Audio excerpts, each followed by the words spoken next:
Canadian travelers back on flights going in and out of Puerto Vallarta, Mexico. This just days after violence erupted in the popular tourist destination, sparking widespread concerns and international warnings. Good afternoon. This is CTV News at 5. I'm Stefan. The Canadian government is still advising Canadians to be very careful if they are traveling to Mexico as flights to Puerto Vallarta get back up and running today. Still, Foreign Affairs Minister Anita Anand will not say concretely if Canadians should cancel their plans, with many Canadians saying that's exactly the question they want answered. The advice that our government is providing is that this is a situation that is very volatile and it is evolving every day. So to make a decision about your plans for next week on Tuesday of the week before may be premature. Canadian Airlines resumed flights to and from Puerto Vallarta today for the first time since violence broke out on Sunday. Anand says Canadians should follow the guidance of local authorities in Mexico as the situation is evolving and can differ from region to region. CTV's Tyler Fleming was at the Ottawa airport this morning, speaking with passengers taking off to the city, trying to recover from all that explosive chaos, Tyler. Absolutely, Stefan. Travelers on their way to Mexico express both concern and confidence about their trip south after the recent violence in the popular tourist town. A morning Porter flight to Puerto Vallarta was only slightly delayed today as travelers came to check in. Many expected a problem-free vacation on Sunday. Mexican authorities killed a cartel drug lord. The group retaliated with violence spreading across several states.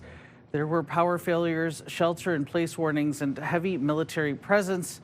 But many who are in Mexico now say things appear to be returning to normal, adding comfort for those who are about to arrive. Oh, a lot of concern. But Porter didn't cancel the flight, so I have to assume they know more of the situation than we do. So we're relying on them and the government of Canada. They had a level 3 warning out originally, but that's been rescinded now. Yeah, I have no concern whatsoever. I've never ever feared for my safety there, ever. It was pretty scary, but yesterday was calm. The 2 nights were calm. The government seems to think everything's in good shape now, and there's flights coming back, so we're hopefully going to business as usual today. Travel experts urge people to watch advisories and say this incident exemplifies the importance of travel insurance. A Porter flight from Puerto Vallarta is landing in Ottawa later tonight, and the airline says while service has resumed and operations are ramping up, passengers should check departure times before going to the airport. Stefan. All right, CTV's Tyler Fleming reporting live for us tonight. Thank you, Tyler. An early morning shooting in Old Ottawa East is currently being investigated. Police say officers responded to reports of gunfire on Main Street between Lees Avenue and Hazel around 4 a.m. No injuries have been reported. Anyone with information is asked to contact police. In the meantime, roads reopening this afternoon following a serious crash in Rockland that left 3 people seriously injured. Ontario Provincial Police say it happened around 11 a.m. on County Road 17 between Carmen Bergeron Street and Canaan Road. Police say it was a head-on collision involving 4 vehicles. 3 patients were hospitalized. As a result, the injuries are not considered life-threatening. The cause of the crash is under investigation. Ottawa bylaws say they have seized nearly a dozen accessible parking permits after a recent blitz. CTV's Dylan Dyson joins us with the details. Dylan. Stefan, Ottawa bylaw says this is nothing new, but it's a reminder of just how often drivers are violating the rules when it comes to these precious parking spaces. Ottawa bylaw says on a recent weekend they seized 11 accessible parking permits. 7 were for misuse. This is when someone other than the registered permit holder is using the parking permit. 3 of the seized permits were for expired permits, and 1 seizure was even due to a fake permit. Drivers who use these accessible parking spaces say it is incredibly frustrating when these limited spots get taken advantage of. I think they're rude and inconsiderate to do something like that because they don't realize just how inconvenient it is for some people. Have a really difficult time getting around, and so smarten up. I wish they let us have the spots we assigned to. Sometimes I feel guilty. I'm not holding a club in my hand, but there's one in the car here. Bylaw says so far in 2026, just 2 months, they've issued 561 tickets for accessible parking permit violations. The fine for one of those tickets is $500. Now, there is no cost to obtain an accessible parking permit, but to access one of those, it just needs to be registered through Service Ontario. Stefan. All right, CTV's Dylan Dyson reporting. Thank you for this, Dylan. Health officials are warning Kingston residents about possible measles exposure at 3 locations after a new confirmed case of the virus. One of the locations is Kingston Hall at Queen's University. Anyone who is there on February 10th between 11:30 a.m. and 2:30 p.m. is asked to monitor for symptoms. Other possible exposure sites include the Good Life Fitness on Barrack Street on February 9th and the Metro on Barry Street on February 13th. Symptoms include high fever, cough, runny nose, red watery eyes, and a red rash. Now to the latest on the housing situation for those who serve our country. The Department of National Defence announcing today it's building 7,500 new homes across Canada for military members and their families, including about 2,000 right here in Eastern Ontario. CTV's Katie Griffin is here with the details. Katie. Well, Stefan, Ottawa, Kingston, and Petawawa are among 25 different locations set to see shovels in the ground as part of the government's plan to expand military housing across the country. Phase 2 includes more than 1,000 residential units in Petawawa, 900 in Kingston, and 280 in Ottawa. About $3.7 million has been earmarked for the units across the country. They will primarily include 1- and 2-bedroom apartments. The Canadian Forces Housing Agency says it will use modern methods of construction, including modular and prefabricated building systems. We're moving at a pace and a speed never seen before. And so our folks at DCC know they have to move quickly, and they are moving quickly. But we've got construction underway across the country now. In a statement, the Conservative Shadow Minister for National Defence writes, Conservatives support getting homes built for our troops. However, we remain skeptical that the Liberals will actually deliver based on their track record. And this all comes after a report from the Auditor General last year found DND was falling short on providing enough and adequate military housing and found that at some bases, many quarters were in poor physical condition and had significant issues. Stefan. All right, thank you, Katie. You're welcome. Well, it's the day many of the capital's music fans have eagerly been waiting for. The full lineup for this year's Ottawa Bluesfest has been announced. It's just one of those days when you don't want to wake up. Headliners for this year's festival include Limp Bizkit, Sheryl Crow, Gwen Stefani, country music artists Hardy, Cody Johnson, Ella Langley, along with fan favorites like the Lumineers and Cypress Hill. Organizers say they try and cover all the genres over the 9-day run. We try to make sure there's some pop, so some country, rock, even some hip hop, alternative. So it's really a pretty wide gamut. It's one of the largest festivals in Canada right now, in North America, in fact, and we have over 250,000 people that attend the festival every year. It is a massive draw for the Capital. A 1-day pre-sale starts Wednesday at 10 in the morning for a shareable 9-day pass. We really want to show the community and unity that we have at this school. Coming up on CTV News at 5, students at an Ottawa high school working with a local artist getting a lesson on painting with purpose. And our Jackie Perez is joining us live in studio with our first check on the weather. Jackie. Well, thanks so much, Stefan. Despite the frigid temperatures that we saw today, we did get a lot of sunshine. Right now, temperatures sitting around -10 degrees for pretty much most of Eastern Ontario. The sun will continue until the sun aims to set just past 5:30 today. And taking a look now, we are anticipating snow that could come as early as midnight, moving through steadily throughout our Wednesday. Overnight conditions going down to about -13. We'll feel closer to -20 by the time we wake up tomorrow morning. We could see between 2 to 3 centimeters of snow already fallen.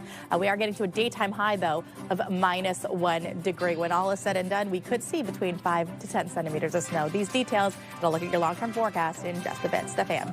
Thank you, Jackie. A live check on traffic right now.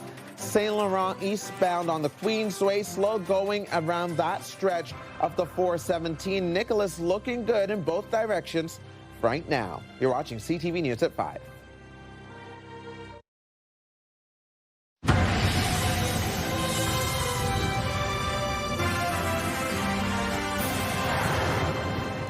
Welcome back to CTV News at 5. Cuba is suffering through food and gas shortages, plus power outages. The Canadian government is talking about sending aid to the beleaguered nation, but wants to balance the upset from Americans. CTV's Heather Wright has more. Cuba is running on fumes, with some predicting the island nation could run out of oil in as little as 30 days. We go through sometimes 21 hours without electricity. Bisma Khan is a Canadian who runs a nonprofit that brings medical supplies to Cuba. She says fuel is scarce and food prices have gone up since the oil blockade began in January. There's definitely challenges with transport. The medical system, like the hospitals, the clinics, the old age homes, they need a lot of supplies. Canada plans to send supplies to Cuba, though it's not clear what that aid might look like. Global Affairs Minister Anita Anand said today an announcement will be made in the coming days. Cuba has been, close to the brink of collapse for many, many years. Mark Manger is a global affairs professor at the University of Toronto and says the humanitarian situation was dire long before the U.S. oil blockade. The horrible situation is fully to blame on the Cuban regime, but that doesn't mean that sanctions are an effective policy to topple it. In sending aid to Cuba, Canada faces a balancing act in helping the Cuban people without further inflaming tensions with the United States. This is a Canadian government that came to power on the basis of distancing itself from an administration of the United States that is very coercive. And this is a clear test case for the Canadian government to demonstrate how far it's willing to go. U.S. President Donald Trump has said he would impose tariffs on any country that sends oil to Cuba. And while a White House official speaking on background would not say whether Canada would face any reprisals for sending aid, they did confirm the embargo remains in place with the goal of, quote, holding the Cuban regime accountable. Heather Wright, CTV News, Toronto. In other news, an Ottawa high school is marking Black History Month with a special mural celebrating diversity and unity. Like each row has a different kind of patterning. Like one row that's going to be like... Students at Holy Trinity Catholic are working with local artist Alan Andre to design and paint a large-scale piece in the school's atrium. The mural will depict students from 7 continents crossing bridges to reach a central land that symbolizes the school where everyone is welcome. We really want to show the community and unity that we have at this school because there's so many different cultures at this school right now. There's a lot of division going on in the world right now, and we're trying to create something that is basically going to try and unite everybody. We want to create an art piece that everyone can see a bit of themselves in. It was going to be very fun to paint like all the colors because we want it to be very like bold and colorful. This is Painting at Holy Trinity is set to begin later this week. Anytime you get to put on the Canadian jersey, there's so much pride, there's so much honor. Coming up on CTV News at 5, welcoming our Canadian athletes back home after competing on the world stage at the Winter Olympics. Also, here's another live check on traffic. Nicholas moving well in both directions, and we can see that there are some slowdowns that begin around Bronson in the westbound lanes, headed towards Woodruff. You're watching CTV News at 5. Coming up tonight on CTV after the news, E-Talk starts at 7, The Big Bang Theory at 7:30, Will and Trent at 8, Best Medicine at 9, and then more episodes of The Big Bang Theory begin at 10.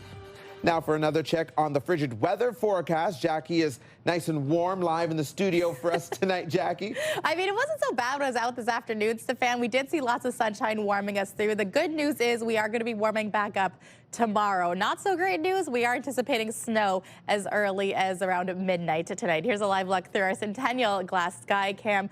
No snow in sight just yet. The sun's still shining along the Ottawa River and Sussex Drive. But yeah, take a look at that temperature. It's about minus 10 degrees right now with that wind chill feeling closer to about minus 14. So we did mention that snow on its way. It has prompted a special weather statement for parts of Ontario, including Peterborough, as well as Belleville. So snowfall totals between 5 to 10 centimeters going from tonight into tomorrow morning. This could reduce poor visibility as well, and with the winds could factor in some snow squalls moving through as well. So keep an eye on this. Here in Ottawa, though, no warnings or watches in place.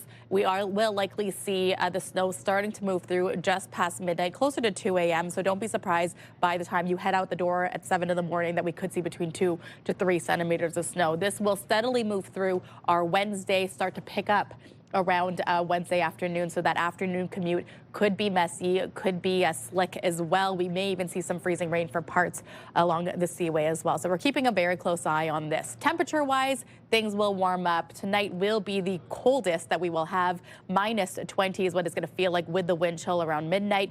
Waking up, it's going to feel closer to -10.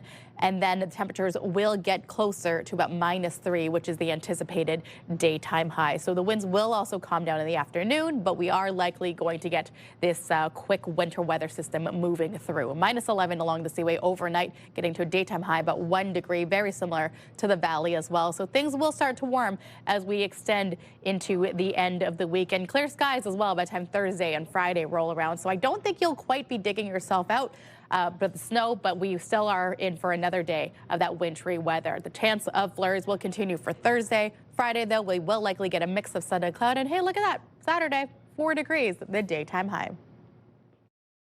Weather is brought to you by Manotick Tree. Complete tree care from start to stump.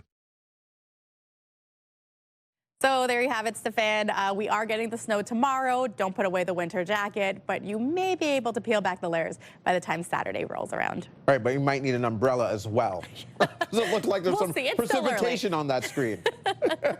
Thanks, Jackie. You're welcome. Here's a look at the stories you're checking out right now on CTV News Ottawa.ca. If you go to our homepage currently, you can see that the breaking news banner is up, and there's an interesting investigation unfolding in the nation's capital. Ottawa police letting us know this afternoon that human remains were found near Greeley last fall, so I think November 2025, and they are waiting for DNA analysis. There was an individual who lived nearby that went missing. That individual was actually offered a $75,000 reward for anything leading to information about their whereabouts. They believed it was a homicide, but they're not yet connecting the two. Right now, we're still waiting for DNA analysis. All the details on our website, ctvnewsottawa.ca. I'm coming to the cottage. Famous line coming up for us here on CTV News at 5. The famed cottage from Heated Rivalry will soon be available to book on Airbnb. More on that just ahead. If you need gas this evening, one of today's cheapest gas prices can be found at the Stinson station on Bank Street in the Gloucester area. Regular gas there is going for 126.9 cents a liter. Here's another live check on traffic. Things flowing well through the core of the Queensway or through the downtown stretch, but things start to back up in the westbound lanes around Parkdale and past Woodruff. Stay with us. Get the latest live local breaking news. Sign up now for our morning and evening CTV News Ottawa newsletter. The best local content from CTV News, Your Morning Ottawa, and News Talk 580 CFRA. Get it all in one place. Sign up now at ctvnewsottawa.ca. The CTV News Ottawa newsletter is brought to you in part by CAA Business.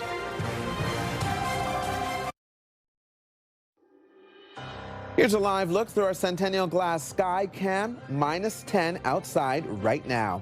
And here's what we're working on for 6 o'clock. It was pretty scary, but yesterday was calm. The 2 nights were calm. The government seems to think everything's in good shape.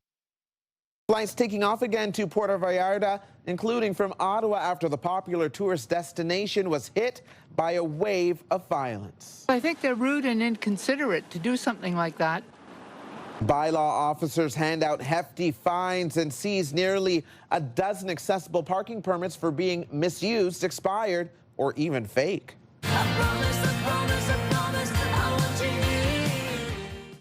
And the lineup is out for one of the most anticipated and popular events of the summer here in the capital. We'll have more on who is coming to Ottawa Bluesfest. Now, the final 5 other stories we're following today. Now that the Olympic Games are over, Canadian athletes are making their way home, including some local Olympians arriving in Ottawa last night. Anytime you get to put on the Canadian jersey, there's so much pride, there's so much honor, and I feel very grateful that I was able to do that. I'm really excited to get reunited with my teammates. I know they've been working hard over this break, and yeah, I just can't wait for us all to get back on the ice together. Ottawa Charged players Jocelyn Larocque, Emily Clark, and Brianne Jenner brought home a silver medal on Team Canada's women's hockey team. Ottawa curler Emma Miskew also arriving back home last night. She was part of Rachel Homan's team, earning a bronze medal in Italy. Aguilar on the other side of a great pass. Looking for heavy bullet, stopped on the line. Atletico Ottawa plays their second leg of the CONCACAF Champions Cup tonight in Nashville. They lost the first round to Nashville SC last week in Hamilton, but Ottawa still has life. The winner on aggregate, a combination of both final scores over the two games, will move on to the round of 16. Quebec is going ahead with a one-year pilot project to extend shopping hours. Starting March 11th, almost all stores in the province will be allowed to stay open until 9 p.m. 7 days a week. The change comes after stores in Gatineau and Laval were allowed to stay open later in a smaller trial run. The hours for grocery stores and pharmacies are not changing. The Toronto Zoo is celebrating the birth of an endangered Maasai giraffe. The female calf was born on Sunday morning and was standing within about 30 minutes. Zoo officials say the mother and calf are doing well and have been left to bond following the birth. They also say it took on a greater significance following the unexpected death of the calf's father, Kiko, last month. I'm coming to the cottage. That celebrated line from the popular Crave show Heated Rivalry could become a reality for fans who want to visit the cottage. The lakefront Muskoka home is the setting for the show's season finale, where the main characters mark a turning point in their relationship. Airbnb is now opening the 3-bedroom home for bookings starting March 3rd. Guests can book weekend stays through May, priced at about $250 a night. That's CTV News at 5. I'm Stefan Keys. Thanks for watching. The early edition of National starts right now.